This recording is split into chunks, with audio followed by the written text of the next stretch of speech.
इस दुनिया में सबसे बड़ा धर्म ईसाई धर्म है, दूसरा सबसे बड़ा धर्म इस्लाम है, लेकिन तीसरे नंबर पर जो है वो कोई धर्म नहीं है बल्कि वो है नास्तिकता, एथिज्म, इल्हाद। जी हाँ, अभी रिसेंटली खुदा के वजूद के ऊपर जो मुफ्ती शमाइल और जावेद अख्तर की डिबेट हुई है वो सब आपकी नजरों के सामने है। सोशल मीडिया चलाने वाले हर एक बंदे के सामने इस डिबेट का बैनर पहुंचा है और रील्स और शॉर्ट्स के जरिए आपने इस डिबेट के कई पार्ट्स देखे भी होंगे। अब इस डिबेट को साइड में रखिए और इसके मेन पॉइंट्स पकड़िए। इसमें एक और तो मुस्लिम स्कॉलर मुफ्ती शमाइल थे, तो दूसरी ओर एक पोइट, स्क्रीन राइटर और एथिस्ट जावेद अख्तर थे। पोइट और स्क्रीन राइटर तो आपके समझ में आया होगा, लेकिन जावेद अख्तर के नाम से पहले जो मैंने वर्ड इस्तेमाल किया है, आज का हमारा टॉपिक वही है, एथिस्ट यानी नास्तिक। कौन है ये नास्तिक लोग, कहां से आते हैं ये, इनकी बुनियाद, इनका इतिहास, इनकी विचारधारा और इनका बिलीफ आखिर क्या है, आज की इस वीडियो में हम जानने वाले हैं। So let's start. देखिए, सबसे पहले ये जानिए कि नास्तिकता का मतलब क्या है। आप यूं समझ सकते हैं कि इस दुनिया में दो तरह के लोग हैं। पहले वो जो खुदा पर यकीन रखते हैं, फिर फर्क नहीं पड़ता कि वो मुसलमान हो, ईसाई हो, हिंदू हो या फिर बौद्ध सिख, वो खुदा पर यकीन रखते हैं। अपनी अलग अलग विचारधाराओं के साथ वो इस बात पर यकीन रखते हैं कि इस दुनिया को किसी एक पावर ने बनाया है और हम भी उसी की मखलूक है और एक दिन हमें दुनिया में किए गए अपने कामों का हिसाब देना होगा। और इन लोगों को कहा जाता है आस्तिक यानी मजहबी लोग। लेकिन वही दूसरा ग्रुप इस दुनिया में ऐसा मौजूद है जो खुदा के एग्जिस्टेंस को ही नकारता है, यानी वो ये कहता है कि इस दुनिया को किसी भी विजिबल या अनविजिबल पावर ने नहीं बनाया है, बल्कि ये दुनिया खुद ब खुद वजूद में आई है और हम इस दुनिया में जो भी अमाल करेंगे, जो भी काम करेंगे, इसका कोई हिसाब किताब नहीं होगा। और ये लोग कहलाते हैं नास्तिक, एथिस्ट। अब यहाँ जो एथिस्ट वर्ड है, इसकी कहानी भी बड़ी दिलचस्प है। मौजूदा वक्त में एथिस्ट का मतलब होता है नास्तिकता, यानी किसी भी मजहब को ना मानने वाला। लेकिन ये जो एथिस्ट वर्ड है, इसका मतलब शुरू से ये नहीं था। मेरा मतलब है कि एथिस्ट वर्ड ग्रीक लैंग्वेज के एथियोस शब्द से आया है, जिसका मतलब होता है ईश्वरहीन, यानी बिना ईश्वर के। इसमें जो अ है वो नेगेटिव फॉर्म को शो करता है और थियोस का मतलब होता है देवता या ईश्वर, इसीलिए एथियोस का मीन्स निकलता है ईश्वर के बिना। प्राचीन यूनान में एथिस्ट वर्ड उन लोगों के लिए इस्तेमाल होता था जो उस वक्त के यूनान के खुदाओं को, देवताओं को नकारते थे, क्योंकि उस वक्त यूनान में कई देवता थे जैसे ज़्यूस, हेरा, अपोलो, एथेना और एरेस, और इन सब के अलग अलग काम थे।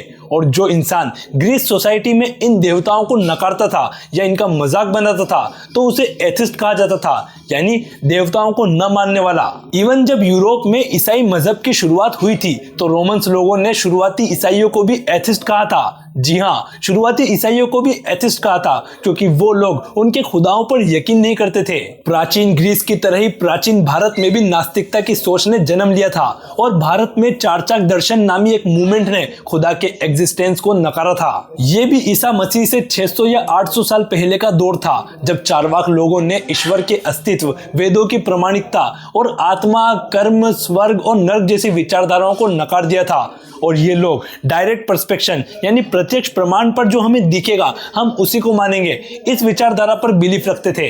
चारवाक दर्शन के विचार थे कि जो कुछ भी है हमें इसी जिंदगी में है, इसीलिए जब तक जियो सुख से जियो, बिना किसी की परवाह किए। हालांकि ये जो मूवमेंट थे ये लंबे वक्त तक नहीं चल पाए, बिकॉज ये लोग खुदा के बिलीफ को तो इनकार कर देते थे, लेकिन इसकी जगह पर ऐसी कोई थ्योरी पेश ही नहीं कर पाते थे जो इस बात को साबित करे कि दुनिया कैसे वजूद में आई और हमारा दुनिया में आने का मकसद क्या है। मॉडर्न यूरोप में जब चर्च की पावर सबसे सुप्रीम थी और बड़ी बड़ी रियासतों के फैसले चर्च से होते थे, तब चर्च के खिलाफ जाने वाले को भी एथिस्ट कहा जाता था, यानी कि अधर्मी कहा जाता था, जबकि वो लोग सिर्फ चर्च की पॉलिटिकल थ्योरी की मुखालिफत करते थे। लेकिन जैसे ही चर्च की ओर से उन्हें एथिस्ट डिक्लेयर कर दिया जाता, उन लोगों का समाज से बहिष्कार हो जाता और उन्हें अधर्मी यानी ईश्वर पर यकीन न करने वाला कह दिया जाता। हालांकि धीरे धीरे इस एथिस्ट वर्ड का मीनिंग यही हो गया कि जो लोग खुदा के वजूद को चैलेंज करते हैं और किसी भी धर्म को नहीं मानते, वो एथिस्ट यानी नास्तिक कहलाते हैं। इनके अलावा अक्सर लोगों का बिलीफ है कि एथिस्ट यानी ईश्वर का विरोध करने वाले लोगों का सबसे बड़ा हथियार साइंस है,